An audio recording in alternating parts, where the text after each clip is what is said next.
उत्सव सिंह जी, सुल्तानपुर। राधे राधे। राधा वल्लभ श्री हरिवंश महाराज जी। महाराज जी, साधक को अपने अहंकार से मुक्ति पाने के लिए क्या मार्ग अपनाना चाहिए? क्या बिना गुरु कृपा से अहंकार से मुक्ति संभव है? नहीं, एक सदगुरुदेव ही ऐसे है जो हमारे अहंकार को नष्ट कर सकते हैं। दूसरा कोई उपाय नहीं। हम जो भी करेंगे वो सब अहंकार पुष्ट होता चला जाएगा। हम मौन व्रत धारण करते हैं, ये मैं के आगे जो कुछ जुड़ता है वो सब मायाकृत होता है। शुद्ध में ब्रह्म स्वरूप है। वही ब्रह्म स्वरूप गुरुदेव हम पर शासन करें और हमको ये अनुभव हो जाए कि मेरा जीवन गुरु कृपा से चल रहा है। गुरु कृपा ही केवलम मोक्ष मूलम गुरु कृपा। मेरे द्वारा जो भी साधन हो रहा है गुरु कृपा से हो रहा है, तो अहंकार शांत हो जाएगा। महापुरुषों की संगति, भगवत प्रेमी महात्माओं की संगति से ही अहंकार नष्ट होता है। तिनकी संगति रहत जाति कुल मद सब नंसय, संत सेवक सदा भजत जय श्री हरिवंश। जो प्रभु के भजन में निरंतर डूबे हुए हैं, ऐसे महापुरुषों के संग से अहंकार गलित हो जाता है। कहते हैं ना, जो ऊंट पहाड़ के नीचे जाता है तो अपनी उसकी लंबाई का अहंकार नष्ट हो जाता है।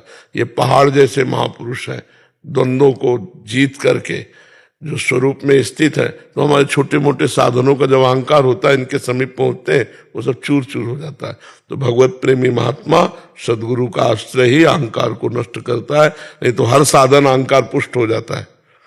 हर साधन में अहंकार पुष्ट हो जाता है। सबसे बड़ी बात तो ये है ना, अहंकार बहुत सूक्ष्म वस्तु है और बड़ी ऊंचाई से है। संस्कृति मूल सूल प्रदनाना, सकल शोकदायक अभिमाना। ब्रह्म मूल प्रकृति, त्रिगुणात्मिका प्रकृति, महातत्व अहंकार, फिर पूरा सृजालय इसी से। तो बहुत नजदीक है ब्रह्म के ये अहंकार। और यही अहंकार नष्ट हो गया तो काम बन गया। भजन तभी माना जाएगा आपका परिपक्व हुआ जब देहाभिमान गलित हो जाए, देह भाव गलित हो जाए, व्यवहार शून्य जीवन, परमार्थ में जीवन, जिसका व्यवहार परमार्थ में हो गया है, भगवत स्वरूप जीवन। ये अहंकार रहित महापुरुष की स्थिति, जहां निर्माण अमोहा जित संग दोषा अध्यात्म नित्या विनिवृत्त कामा द्वंद्व विमुक्ता सुख दुख संगई गच्छन्त मूढ़ा पद्मभ्यम तत्। जो मान रहित है, मोह रहित है, किसी भी संग का दोष जिसके ऊपर प्रभाव नहीं पड़ता, वस्तु व्यक्ति स्थान कोई अपना प्रभाव उसके ऊपर नहीं डाल सकते, वो असंगो हम पुरुषा की जिसे सिद्धि हो चुकी है। अध्यात्म नित्य, नित्य आत्म स्वरूप में स्थित है। विनिवृत्त कामा, समस्त कामनाएं से रहित हो चुका है। द्वंद्व विमुक्ता, मान अपमान निंदा स्थिति जिसके लिए समान हो चुकी है। सुख दुख में जो समान भाव, वो ज्ञानी महापुरुष परम पद का अधिकारी है। जो अमूढ़ है वो ज्ञानी महापुरुष परम पद का अधिकारी है। तो बिना गुरु कृपा के तो हमें लगता है कि अहंकार नष्ट होने का कोई उपाय ही नहीं है। और यही है संस्कृति का मूल। ये खत्म हो गया तो जीवन मुक्त हो गया। फिर क्या है?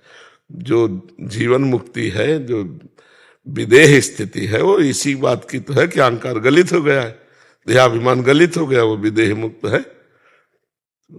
नाम जप करो और संतों का संग करो। स्वामी कृष्णानंद जी महाराज, आंध्र प्रदेश से। स्वामी जी महाराज जी, वेदांत शास्त्र पाठक जी और आचार्य श्री रामकृष्ण परमहंस जी का परंपरा का आदर्श और उड़िया बाबा श्री रमन महर्षि जैन गोविंदका जी राधा बाबा के विचारों से प्रेरित हैं। राम सुखदास जी महाराज जी से मिले हैं। और महाराज जी, श्री रामकृष्ण महाराज जी के जो बोधन, जो पराभक्ति और जो आपकी राधा भक्ति, श्री मधुसूदन सरस्वती जी की कृष्णात् परम किमिति तत्त्वम् जानी, वेदांत में कह रहे हैं कि निर्विकारता और कठोरता है सरसता पराभक्ति। निर्विकारता से रसो वै सहा रसम ह्याम लब्ध्वा आनंदी भवतु।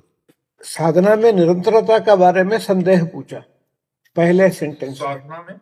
निरंतरता, हाँ, साधना में और आगे बढ़ने के लिए जो अभी कहा आप, असंग शस्त्रेण दृढ़ेन चित्वा, और उसके बाद वो उस पर स्थित होने, आत्मनिष्ठ और ब्रह्मनिष्ठ में बिल्कुल लग जाने के लिए पराभक्ति का जो आश्रित लेने से बहुत बढ़िया उपाय होगा। ऐसा कुछ उपाय देने। महाराज जी, आसक्ति, अगर साकार उपासक है तो इष्ट के नाम रूप में आसक्ति, और निराकार उपासक है तो स्वरूप आसक्ति। देहासक्ति का नाश, इंद्रियजन्य भोगों के प्रति वैराग्य और मन का जो संकल्प विकल्प रहित हो जाना है। और अपने जैसे देवर्षि नारद जी ने भक्ति सूत्र में लिखा तन्मया ब्रह्मविद ब्रह्म भवति। स्वरूप में आसक्ति का मतलब है अन्यत्र से पूर्ण चिंतन शून्य हो जाना। अगर वेदांत शास्त्र के अनुसार तो चिंतन रहित हो जाना ही स्वरूप स्थिति है। अंतःकरण में बुद्धि का निश्चय खत्म, मन का संकल्प विकल्प खत्म, अहम की वृत्ति जो अंतःकरण की है वो लय को प्राप्त हो रही है और चित्त चिंतन शून्य हो गया है, तो वो अपने स्वरूप में स्थित है।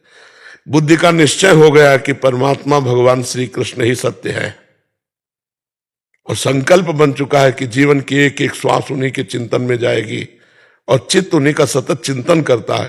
अहंकार उनके दासत्व को प्राप्त हो गया। ये पराभक्ति का स्वरूप है। आसक्ति ही चिंतन कराती है, आसक्ति ही चिंतन शून्य हो जाती है। जब हम अपने स्वरूप की तरफ देखते हैं तो हमें किसी क्रिया पदार्थ और चिंतन से सुख नहीं मिलना है, क्योंकि जितना भी चिंतन होगा तो चिंतन ही विषय होगा। हम चिंतन से परे हैं, मन बुद्धि चित्त इनसे अतर्क है हमारा स्वरूप। तो जब हमें अपने स्वरूप की तरफ आसक्ति गुरु कृपा से आएगी या भगवान की तरफ आसक्ति, तो अपना विस्मरण। भक्ति में क्या होता है? अपना विस्मरण होता है। और ज्ञान में क्या होता है? तू का विस्मरण होता है। और माया में क्या होता है? मैं तू में विस्मरण होता है। तो जो ब्रह्म प्राप्त करने की प्रबल लालसा वाले महापुरुष होते हैं, वो अन्य सब विस्मरण करके मैं में समाहित होना है। और जो भक्ति वाले महापुरुष होते हैं, वो मैं का विस्मरण करके आप में समाहित होना है। ब्रह्म नहीं, माया नहीं, नहीं जीव नहीं काल, अपनी हु सुदिना रही, अपनी हु सुदिना रही, एक रहो नंदलाल। प्राण भय कान में, कान भय प्राण में, हिमे न जान पड़े कान है कि प्राण है। भक्ति की चरम अवस्था। और ज्ञान जो है वही मैं तो सब चिंतन त्याग, शांतम शाश्वतम अप्रमेय अनघम निर्वाण शांति प्रदम, वो अपने स्वरूप में स्थित। तो आसक्ति, आत्मज्ञान तो हजारों को हो सकता है, लेकिन आत्मा शक्ति ये बहुत कठिन है। वो अपने स्वरूप में ही रमण करे, स्वरूप से कभी बाहर ना हो। ज्ञान होना तो अलग बात है, लेकिन बोध होकर उसी में समाहित हो जाना ये थोड़ा कठिन विषय है। अपने ही स्वरूप में स्थित हो जाना कठिन है। इसीलिए कहा ज्ञान के पंथ कृपाण के धारा, परत खगेश लगे नहीं बारा। क्योंकि देहाभिमान बहुत जन्मों से इतना पुष्ट हो गया है कि हम बातें ज्ञान की करेंगे, लेकिन स्थिति कहीं ना कहीं घूम करके अंतःकरण में ही आ जाती है, अंतःकरण धर्म में। और जो अंतःकरण धर्म को बाधित करके अपने स्वरूप में स्थित है, वो बोधवान महापुरुष, जिसे पूज्य पारसी उड़िया बाबा जी, रमण महर्षि जी, रामकृष्ण परमहंस जी, पूज्य श्री जयदयाल गोयनका जी, ये सब स्थिति प्रज्ञ महापुरुष है जो स्थिति को प्राप्त। यही हमारे आदर्श है, यही हमारे आगे चलने वाले महापुरुष हैं। जब उस समय में उनका वचन और बोधना को आश्रय लेने से बहुत पुष्टिवान हो जाता। जी जी जी जी। जीवन भर आदर्श पूज्यपाद श्री उड़िया बाबा जी के ही वचनों का रहा है। और आज भी सत्संग में चाहे 10 मिनट उनके वचन पर उनके, क्योंकि आज तक एक शब्द भी ऐसा नहीं हुआ जिसमें हमें संशय हुआ। पूज्य भाई जी, पूज्य जयदयाल गोविंदका जी, पूज्य श्री स्वामी राम सुखदास जी महाराज, ये सब बिल्कुल उज्जवल महापुरुष है, निर्मल। हाँ, निर्मल महापुरुष हमारी आत्मा ही है। आपको हर दिन सुनता हूँ, ऐसा लगता है वही इसी का रूप में हमको ब्लेसिंग करने के लिए आया है। जी, जी। वो सब महात्माओं का कृपा ही है। जी। कृपा ही केवलम, कृपा ही केवलम।